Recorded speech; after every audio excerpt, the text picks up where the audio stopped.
তীব্র তাপপ্রবাহে ঢাকা, খুলনা, যশোর, চুয়াডাঙ্গা ও রাজশাহীতে কাল বন্ধ থাকবে শিক্ষা প্রতিষ্ঠান। অনড় অবস্থান থেকে সরে আসলো মন্ত্রণালয়। এমনিতেও অনেক গরম, মাঠেও আসা যাচ্ছে না। এর ভিতর অনলাইনে ক্লাস হতো তাহলে এটা অনেক ভালো হতো। ফ্যানে আরো উল্টা আপনার গরম বাতাসটা আমাদের শরীরে পড়ছে। বাচ্চারা 3 ঘন্টা যদি স্কুল হয় ওটা সহ্য করতে পারবে, 5 ঘন্টা এটা ওদের জন্য একটু টাফ হয়ে যায়। একটু আবহাওয়া শিথিল হলে স্কুলটা খুলুক, দেন সেটা বেটার বোধ হয় বাচ্চাদের। এই জুতা, ইউনিফর্ম এগুলোতে তো ওদের অনেক বেশি কষ্ট হয়। মৌলভীবাজারে ঝোড়ো হাওয়া সহ বৃষ্টি, লাউয়াছড়া গাছ উপড়ে পড়ল রেল লাইনের ওপর। দেখছিলেন প্রধান শিরোনাম। রাতের সময় সঙ্গে আছি আমি গোলাম রাব্বি। এবার অন্যান্য শীর্ষ সংবাদ। পুলিশি বাধায় পণ্ড, নয়াপল্টনে বিএনপির বিক্ষোভ, গ্রেফতারে দমবে না আন্দোলন, হুঁশিয়ারি নেতাদের। কালো চশমা পরায় উন্নয়ন দেখে না বিরোধীরা, বলছে আওয়ামী লীগ।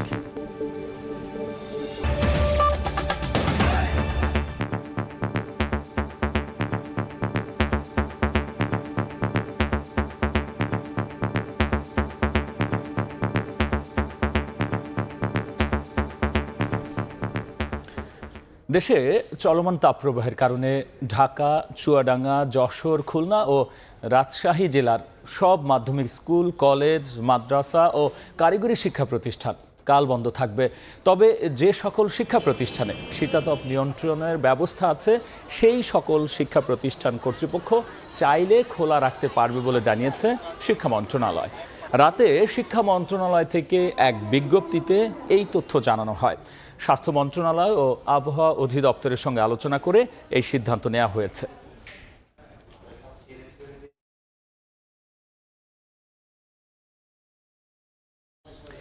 এর আগে দফায় দফায় হিট অ্যালার্টের মধ্যেই সকালে খোলে শিক্ষা প্রতিষ্ঠান। একদিনে নাজেহাল অবস্থা হয় শিক্ষার্থীদের, মাথার উপর ফ্যান চললেও মেলেনি স্বস্তি। আবার কোনো কোনো স্কুলে অসুস্থ হয়েছেন কয়েকজন। চলমান তাপপ্রবাহে অনলাইনে ক্লাস নেওয়ার দাবি অভিভাবকদের। শিক্ষা প্রতিষ্ঠান প্রাঙ্গণে আবারও সেই চিরচেনা ঘণ্টার শব্দ, নবপ্রাণে যেন জেগেছে উচ্ছ্বাস। 1 মাস বন্ধের পর রোববার খুলে দেয়া হয় শিক্ষা প্রতিষ্ঠান। শিশু কিশোরদের কলকাকলিতে শ্রেণীকক্ষের প্রাণ ফিরলেও বিপত্তি বেঁধেছে তীব্র তাপপ্রবাহে। আমার গরম লাগতেছে, এখন স্কুল বন্ধ থাকলে ভালো হইতো। অসহ্য এই গরমেও বসতে হচ্ছে গাদাগাদি করে, তাই হাঁসফাঁস অবস্থা শিক্ষার্থীদের। স্কুলে আসা যাওয়ার ভোগান্তি অনেকটাই কেড়ে নিয়েছে পড়ার মনোযোগও। এই টাইমটার মধ্যে অনেক গরম থাকে, আসতেই তো অবস্থা খারাপ হয়ে যায়, ক্লাস আর কি করবো সারা। তোয়ালে বা হালকা টিস্যুতে বারবার ঘাম মুছে ফেলার পরামর্শ দিয়ে চিকিৎসকরা বলছেন এই সময়ে স্কুলগামী শিক্ষার্থীদের নিতে হবে বাড়তি যত্ন। স্কুল ড্রেসের ভিতরে একটা পাতলা সুতি, গেঞ্জি টাইপের কাপড় পরা, যাতে ওটা ঘেমে গেলে তারা সেটা সোক করতে পারে। একটা এক্সট্রা রুমাল রেখে দেওয়া, যে একটু বাচ্চাদের ইনস্ট্রাকশন দেওয়া যে তোমরা বারবার ঘামটা মুছে ফেলবে। স্কুল খোলার প্রথম দিন বেশিরভাগ শিক্ষা প্রতিষ্ঠানে উপস্থিতি স্বাভাবিক হলেও আছে ব্যতিক্রম। অনেক অভিভাবক সন্তানের স্বাস্থ্যগত ঝুঁকির কথা বিবেচনায় রেখে স্কুলে পাঠাননি। প্রায় 55% স্টুডেন্ট উপস্থিত ছিল। সাধারণত 80 থেকে 90-র মধ্যে স্টুডেন্ট উপস্থিত থাকে। তীব্র তাপপ্রবাহের পরিবর্তন না হওয়া পর্যন্ত অনলাইনে শিক্ষা কার্যক্রম পরিচালনার দাবি অভিভাবকদের। গার্জিয়ান আরো যারা আমার কলিগরা আছে তারা কেউ পক্ষে না প্রাইমারি বাচ্চা আনার জন্য। অনলাইনে ক্লাসটা হলে আমাদের সবার জন্যই ভালো হয়। তবে শিক্ষামন্ত্রী বলছেন কোন জেলায় তাপমাত্রা 42 ডিগ্রির উপরে গেলে বন্ধ হবে সংশ্লিষ্ট এলাকার শিক্ষা প্রতিষ্ঠান। জেলা পর্যায়ে যদি 42 ডিগ্রি তাপ সেলসিয়াসের উপরে যদি সেখানে যায়, আঞ্চলিক পর্যায়ে আলোচনা করে সেই জায়গার প্রতিষ্ঠানগুলোকে সেটা বন্ধ রাখতে পারেন এবং সময়সীমাটাও পরিবর্তন করতে পারেন। এর আগে তীব্র তাপপ্রবাহের কারণে 1 সপ্তাহ বাড়ানো হয় শিক্ষা প্রতিষ্ঠানের ছুটি।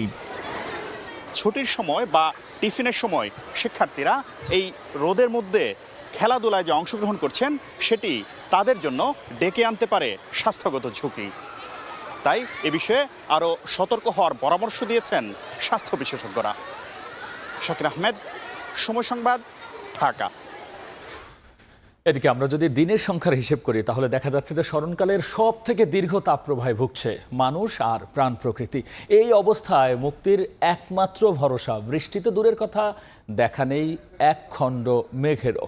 আবহাওয়া অফিস বলছে আরও অন্তত 2 দিন অনুভূত হবে এমন প্রচণ্ড গরম। এদিকে হিটস্ট্রোকে মারা গেছেন 5 জন। দিনগুলো যে কেমন পার হচ্ছে এটা ভাষায় প্রকাশ করতে পারবো না। বৃষ্টি যদি না দেয় তাহলে আমরা বাঁচার কোনো উপায় নেই। রাইড শেয়ারে খুব কষ্ট হচ্ছে আমাদের। আমরা প্রকৃতিকে ধ্বংস করে দিচ্ছি, এখন প্রকৃতি আমাদের থেকে প্রতিশোধ নিচ্ছে। এদিকে চলমান দাবদাহে কিছুটা সুরক্ষা পেতে রাজধানীর গুলশানে রিকশাওয়ালাদের মাঝে ছাতা বিতরণ করে ঢাকা উত্তর সিটি কর্পোরেশন। একটু কষ্টটা কম হবে, ছাতা পাইছি, স্যালাইন পাইছি। 2-3 তারিখ থেকে বৃষ্টিপাতের একটা প্রবণতা দেখা যাচ্ছে। যখনই বৃষ্টিপাতের প্রবণতা বাড়বে, বৃষ্টি হবে, তখন সেক্ষেত্রে তাপমাত্রাটা কমে আসবে। তাপের সঙ্গে লড়াইয়ে না নেমে আরও কিছুদিন সবাইকে নিরাপদে থাকার পরামর্শ বিশেষজ্ঞদের। একটা গাছ আর একটু ছায়া যে কতটা মূল্যবান তা এই চলমান খরতাপে হাড়ে হাড়ে টের পাচ্ছে মানুষ। কিন্তু প্রকৃতির এই প্রতিশোধ থেকে শিক্ষা নিচ্ছি তো আমরা, নাকি বৃষ্টি নামলেই সব কিছু ভুলে গিয়ে আবারও শুরু হবে প্রকৃতি উজাড়? রাশেদ বাপ্পি, সময় সংবাদ, ঢাকা। তবে মৌলভীবাজারে কিন্তু স্বস্তির বৃষ্টির দেখা মিলেছে। একই সঙ্গে বেশ কয়েকটি স্থানে কালবৈশাখী ঝড় আর শিলাবৃষ্টিরও খবর পাওয়া গেছে। সকাল থেকে আকাশ কিছুটা মেঘাচ্ছন্ন হয়ে পড়ে। বিকেল 4টার দিকে ঝোড়ো হাওয়ার সঙ্গে শুরু হয় বৃষ্টি, চলে টানা প্রায় 45 মিনিট। ঝোড়ো হাওয়ার সঙ্গে বেশ কয়েকটি স্থানে শিলাবৃষ্টিও হয়। এদিকে লাউয়াছড়া জাতীয় উদ্যান এলাকায় ঝড়ে গাছ ভেঙে রেল লাইনের ওপর পড়ে, এতে বন্ধ হয়ে যায় ঢাকা সিলেট রুটে ট্রেন চলাচল। খবর পেয়ে ফায়ার সার্ভিস কর্মীরা রেল লাইন থেকে ওই ভেঙে পড়া গাছ সরিয়ে ফেললে স্বাভাবিক হয় ট্রেনের চলাচল। পুলিশি বাধায় আবারও পণ্ড হয়েছে নয়াপল্টনে বিএনপির বিক্ষোভ মিছিল। নেতাদের অভিযোগ, সরকারের নির্দেশেই পুলিশ বারবার বিএনপির কর্মসূচিতে বাধা দিচ্ছে। তবে পুলিশ বলছে অনুমতি না থাকায় জনস্বার্থ বিবেচনায় তারা মিছিলটি করতে দেয়নি। সকালে রাজধানীর নয়াপল্টনে বিএনপির কেন্দ্রীয় কার্যালয়ের সামনে থেকে দলের সিনিয়র যুগ্ম মহাসচিব রুহুল কবির রিজভীর নেতৃত্বে বিএনপির নেতা কর্মীরা মিছিল বের করেন, কিন্তু অনুমতি না থাকায় মিছিলে বাধা দেয় পুলিশ। এদেরকে দিয়েই তো বিএনপির এবং গণতন্ত্রকামী মানুষের মিছিলের উপর আক্রমণ চালানো হয়েছে। জনগণের অধিকার হরণ করার সরকার, একে কি টিকে থাকা কি এটা আমাদের দেখতে হবে। গণতন্ত্রকে চিরস্থায়ীভাবে বাকশালে পরিণত করার জন্যই বেগম খালেদা জিয়াকে বন্দী করে রেখেছেন। এদিকে কালো চশমা পরা বিএনপি এদেশের উন্নয়ন দেখতে পায় না। পাকিস্তানি প্রধানমন্ত্রীর বাংলাদেশ নিয়ে করা মন্তব্যে লজ্জা পাওয়া উচিত বলে মন্তব্য করেছেন আওয়ামী লীগের সাধারণ সম্পাদক ওবায়দুল কাদের। সকালে শেখ জামালের ৭১তম জন্মদিন উপলক্ষে বনানী কবরস্থানে শ্রদ্ধা জানিয়ে তিনি এই কথা বলেছেন।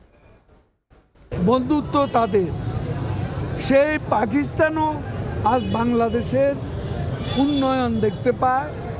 একসময় বোঝা পারত, এখন লজ্জিত হচ্ছে পাকিস্তানের প্রধানমন্ত্রী। এতে রিজভিদেরই লজ্জা পাওয়া উচিত।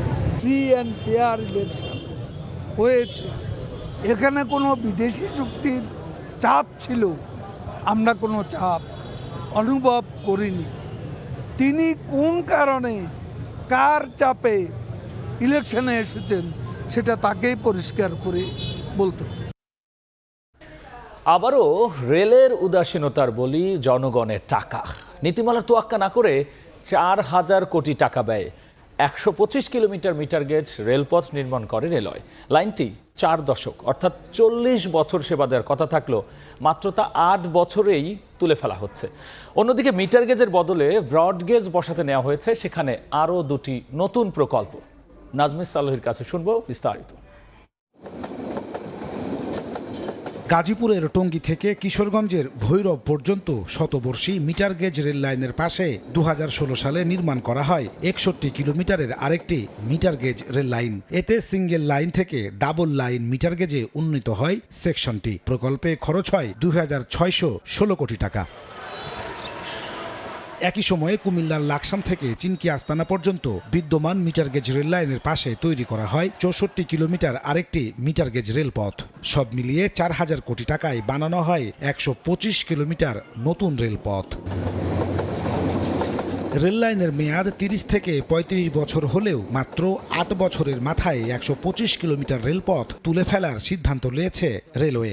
রেল কর্মকর্তারা বলছেন, মিটার গেজ রেলপথকে ব্রড গেজে রূপান্তরিত করার ২টি প্রকল্প নেওয়া হয়েছে। সেই প্রকল্প বাস্তবায়নের জন্যই এমন সিদ্ধান্ত। কথাবার্তা চলছে, হয়তো ফান্ডিং সমস্যা হবে না বলে আশা করা যায়, কিন্তু ফান্ডিং ফাইনালাইজ হতে তো সময় লাগে, আলাপ আলোচনা হচ্ছে।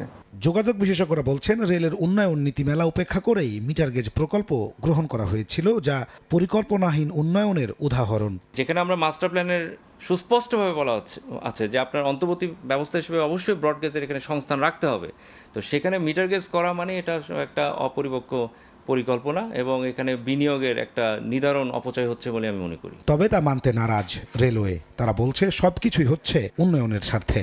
মোটেই অপচয় মনে করি না, কারণ হলো যে এটা উন্নয়নশীল দেশের একটা ক্যারেক্টারিস্টিক। আপনার অবস্থা যখন দিন দিন ভালো হবে তখন আপনি এক জায়গা থেকে আরেক জায়গায় ট্রান্সফার করবেন। প্রকল্পের সমীক্ষা যাচাই শেষ, চলতি বছরই ব্রডগেজ রেল লাইন নির্মাণের কাজ শুরু করতে চায় রেলওয়ে। যোগাযোগ বিশেষজ্ঞরা বলছেন অপরিকল্পিত উন্নয়ন আর উন্নয়নের নামে অপচয় প্রতি বছর লোকসান বাড়াচ্ছে রেলের। নাজমুস সালেহী, সময় সংবাদ, টঙ্গী, গাজীপুর। নারী আম্পায়ার নয় বরং সাথীরা জাকির জেসির অনভিজ্ঞ হয় তার অধীনে ম্যাচ খেলতে আপত্তি জানিয়েছিল দুই ক্লাব। আগের বক্তব্য থেকে ইউটার্ন নিয়ে এমন মন্তব্য করেছেন কমিটির চেয়ারম্যান। যদিও নারী আম্পায়ারের অধীনে খেলতে না চাওয়ার বিষয়টি অস্বীকার করেছে দুই ক্লাবের কর্মকর্তারা। এদিকে দুই পক্ষের সঙ্গে বসে বিষয়টি সমাধানের আশ্বাস দিয়েছেন CCDM chairman Salauddin Chowdhury. First time মহিলা আম্পায়ার আপনার প্রিমিয়ার লিগে দিলাম, তারা কমপ্লেন করেছিল যে তারা খেলে না, পরে তো অ্যাকসেপ্টেড। মোহামেডান বলেন, প্রাইম ব্যাংক বলেন, ওদের ম্যানেজাররা প্রথমে যখন জেসিকে দেখছে, যেহেতু এটা তার ফার্স্ট ম্যাচ ছিল, তাদের একটা দিয়েছিল যে এরকম একটা ইম্পর্ট্যান্ট ম্যাচে কেন আমরা একটা তাদের কথা অনভিজ্ঞ আম্পায়ার দিয়েছি। নারী আম্পায়ারের অধীনে দুই ক্লাবের খেলতে আপত্তি জানানোর বিষয়টি সামাজিক মাধ্যমে সমালোচিত হওয়ার পর নিজের বক্তব্য থেকে সরে আসলেন আম্পায়ার্স কমিটির চেয়ারম্যান। নারী হওয়া নয় বরং অনভিজ্ঞতার জন্য আপত্তি জানিয়েছিল মোহামেডান। তাহলে কেন শুধু নারী আম্পায়ার হওয়ার বিষয়টি সামনে আনা হলো?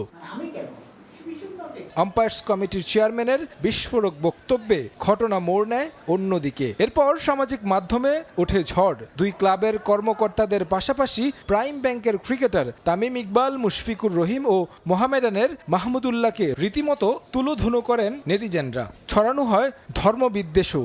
আসলেই কি নারী আম্পায়ার নিয়ে আপত্তি ছিল ক্লাব কর্মকর্তা কিংবা ক্রিকেটারদের? আমরা তো কোনো কমপ্লেনও করি না, আবার লিখিত কমপ্লেন করি না, ইভেন আমরা মৌখিক কমপ্লেনও করি না। মিঠু যে বক্তব্যটা দিচ্ছে ওই বক্তব্যটা অ্যাকচুয়ালি সঠিক না। মিঠু ভাই, ওনার সাথে আমাদের কোনো কথা হয়নি এই বিষয়ে, আমরা কোনো ধরনের অভিযোগ আমরা করি না। এটা হয়তো বা কিভাবে নিউজটা গেল আমি জানি না। অবশ্য এই বিষয়টি এখন পর্যন্ত পৌঁছায়নি বিসিবি সভাপতি পর্যন্ত। আর সিসিডিএম বলছে এ ধরনের কোনো অভিযোগ কানে আসেনি তাদের। আমি সোশ্যাল মিডিয়াতে নাই, কাজে ওটা একটা কারণ হতে পারে, বাট আমাকে কেউ বলেনি এখনো। জিনিসটা তো একটা বড় ইস্যু হয়ে গেছে, এটা তো ডেফিনেটলি আমাদেরকে কথা বলে রিজলভ করা উচিত। আম্পায়ারিং এর সাথে কথা বলি, তারপরে দলগুলোর সাথে কথা বলি। সংশ্লিষ্ট সবাই বলছে এটা কেবলই ভুল বুঝাবুঝি। জল আরো ঘোলা হওয়ার আগেই বিষয়টির সমাধান চান সংশ্লিষ্ট সবাই। তারেক হাসান শিমুল, সময় সংবাদ, ঢাকা। এ পর্যায়ে শীর্ষ সংবাদ জানিয়ে দিচ্ছে আরও একবার। তীব্র তাপপ্রবাহে ঢাকা, খুলনা, যশোর, চুয়াডাঙ্গা ও রাজশাহীতে কাল বন্ধ থাকবে সব শিক্ষা প্রতিষ্ঠান।